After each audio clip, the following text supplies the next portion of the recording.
Assalamualaikum warahmatullahi wabarakatuh. Perkenalkan, nama saya Anita Herawadi dengan NIM akhir 180. Di sini saya dari Pendidikan Bahasa dan Sastra Indonesia. Saya akan menceritakan novel yang berjudul 70 Mil karya Anastasia.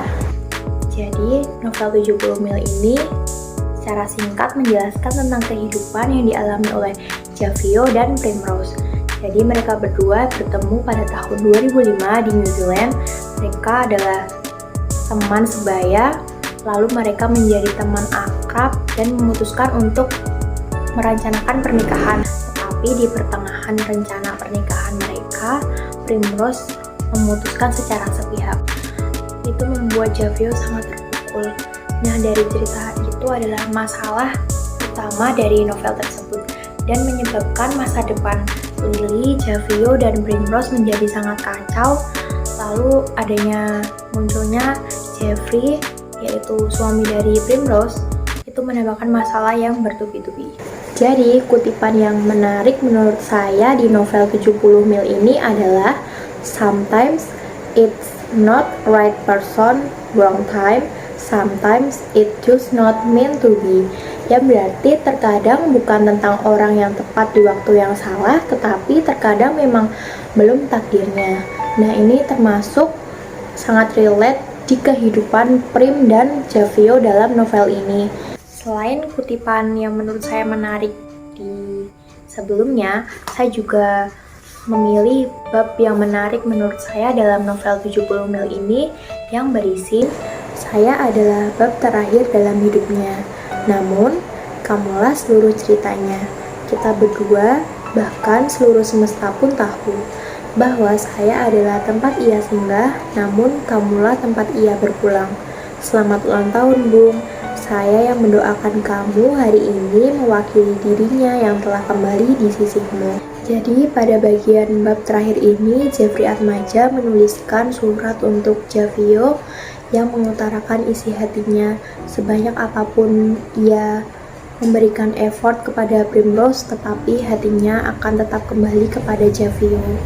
Jadi alur pada novel 70 Mil ini termasuk dalam alur maju mundur. Alur majunya adalah menjelaskan kehidupan Javio dan Prim, konflik atau hubungan yang mereka jalanin. Lalu alur mundurnya adalah menceritakan tentang latar belakang dan pertemuan pertama mereka di New Zealand pada tahun 2005.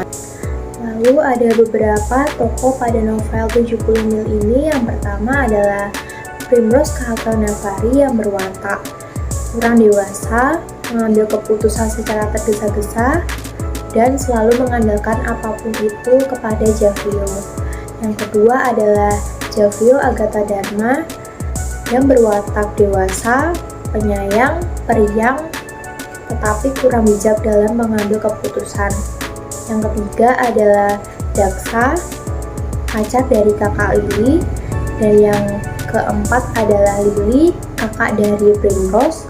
Dan yang terakhir adalah Javio Atmajaya, yaitu suami dari Primrose itu sendiri. Kata tempat yang dipilih pada novel 70 Mil ini yang pertama adalah New Zealand, pantai, rumah Primrose, rumah sakit, serta rumah Javio. Yang kedua adalah latar suasana. Latar suasana pada novel ini menyedihkan karena menceritakan penyakit yang diderita oleh Primrose, yaitu penyakit rahim. Yang kedua adalah kesedihan Javio yang ditinggalkan secara tiba-tiba oleh Primrose karena penyakitnya tersebut. Yang ketiga adalah Lily yang menjadi korban ketidakdewasaan Primrose. Yang keempat adalah Daksa yang diputuskan oleh Lily secara tiba-tiba akibat perilaku adiknya tersebut. Untuk latar waktu yang diceritakan pada novel 70 Mil ini, yang pertama menceritakan pada tahun 2005, yaitu pertemuan pertama Prim dan Javio. di New Zealand.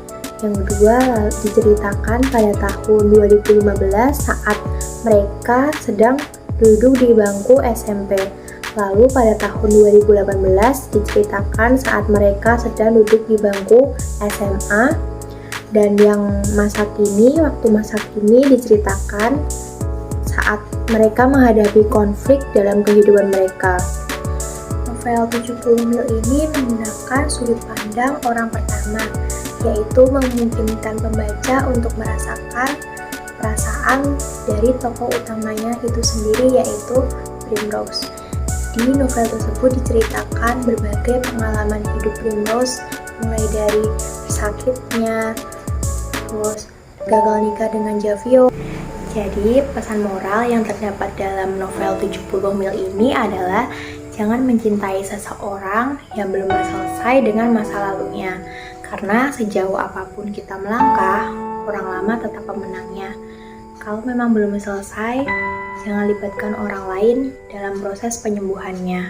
Jangan pernah melukai hati orang lain.